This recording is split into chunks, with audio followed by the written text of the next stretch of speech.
Alright, I'm using this new recording software, OBS. It's like free and pretty amazing for free. I mean, the Nvidea is cool, but my computer, my monitor's running at 5120 by 1440, and the Nvidea will not record that resolution, and this one won't either. So it's like 31 something by 14 or by 1080. That's what's actually recording with. And so it's not going to look quite as good as it looks to me. But so I just wanted to kind of, I guess I'm kind of showing off here. I have this set at, this is obviously Microsoft Flight Simulator 2020. It's January 9th. There was just some update, like a small update that I just downloaded. I'm not sure exactly what it was. But see, here's my screen resolution, 5120 by 1440. And you can see, I got the TAA, and everything is pretty much as high as it'll go. Except I don't have depth of field on, I don't have motion blur on, I don't have lens correction on. But everything else is pretty much ultra or as high as it'll go. Even object level details 100, train level 100, render scaling at 100. So everything is cranked up. And I'm pretty sure I'm going to stay between like 35 and 40 frames per second. Alright, so we're flying through London here. This is kind of a cool flight, like down the, because it's the Thames River in London. And I'm flying this little kite plane because it actually, the frames are a little higher with this because it doesn't move so fast. But, you know, it's kind of a, one thing about this thing, it's got really cool windows. Yeah, you can kind of see a lot out of them if you're just kind of sightseeing, you know. But you know, we'll see the cockpit. You can see the resolution is pretty incredible. But I generally like to fly from outside the plane. I'm not like, I'm more of a graphics guy than a flight sim guy. You know. So you can see it's really beautiful. You got the lens flares, you know, the colors from the lens flare.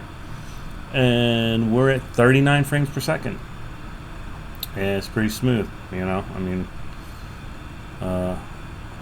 can't tell the difference between this and, you know, 50, really. I mean, we're at 38, and I'm flying pretty low. And we're going by like this cruise ship, and it's kind of strange that there's like a cruise ship in this little river. So I had a little stutter there. I don't know why this program does that. Sometimes you get like a little stutter. But so yeah, I watched a YouTube video and I got the Nvidia control panel settings from that, and they seem to have helped. One thing that really helped was actually using my GPU to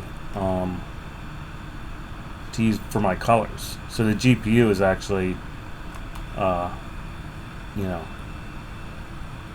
the GPU is running my colors rather than, I guess, I don't know, Windows would have been doing it before, but they're way better. Like the colors are so much brighter now. Isn't that beautiful with the light shining off the building? Yeah, it's pretty incredible. I mean, this is it, right? This is about as good as it gets. Ultra, everything.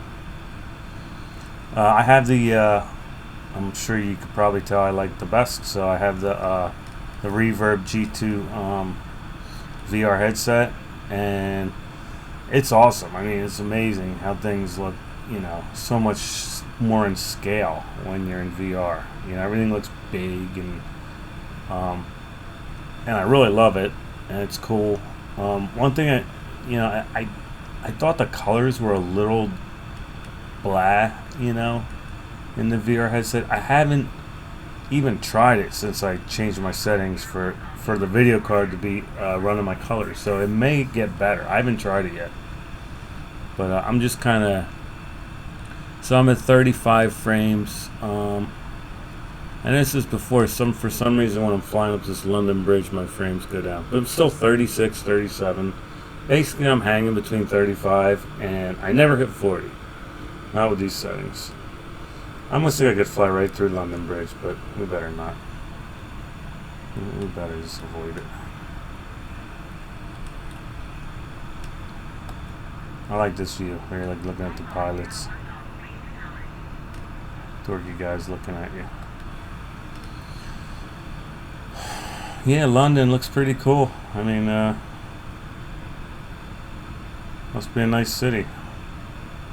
God knows I'll never go there. But, looks pretty cool. It's a nice flight down this river. You know, I mean, like I said, if I fly over like a landscape, trees and, you know, mountains, I mean, my frames are way higher. So I probably, even with these settings, I probably would get over 40, maybe 50.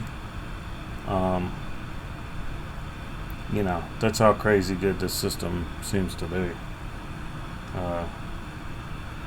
You know, the processor, the 10900, it just runs so hot. I mean, I've got the what's it, the 360 millimeter, the 3-fan, you know, all-in-one cooler set up, and it was just running so hot.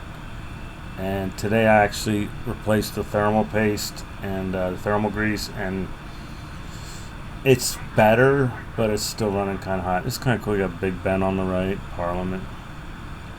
Yeah, I mean, it gets up over 90 degrees, and that's really hot. So, like, when I overclock it, I actually have a warning set, so if it goes over 90, I start hearing like a buzz from my motherboard.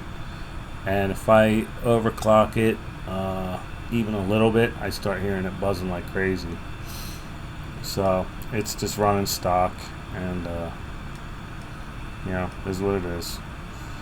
I'm not like a computer, you know, genius or a geek. I mean, I built this thing, but I'm not big. I never really overclock my processors, and you know, I paid a lot for this one, so I don't really want to blow it up for like a little more speed. So you know, there's a Ferris wheel. I'm not sure why they have a Ferris wheel on the river, but I guess it's probably nice to be on that thing. Just kind of maybe at night, you know, spin around with your girlfriend, if you have a girlfriend.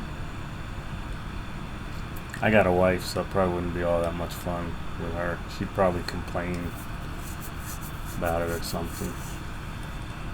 Although she'd love to go to London, but we're not going to London. Can't afford it. I spend too much money on my computer.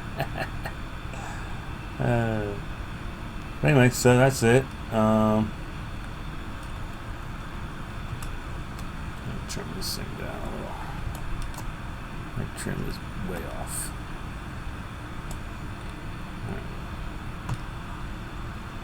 So maybe we'll go take a look at these buildings. I mean, look at the lens flare and the sun, and I mean, this game is pretty freaking amazing. But that's about it. So this video is probably about 15 gigs by now. So I'll end it here. But yeah, I just wanted you to see kind of what you can get.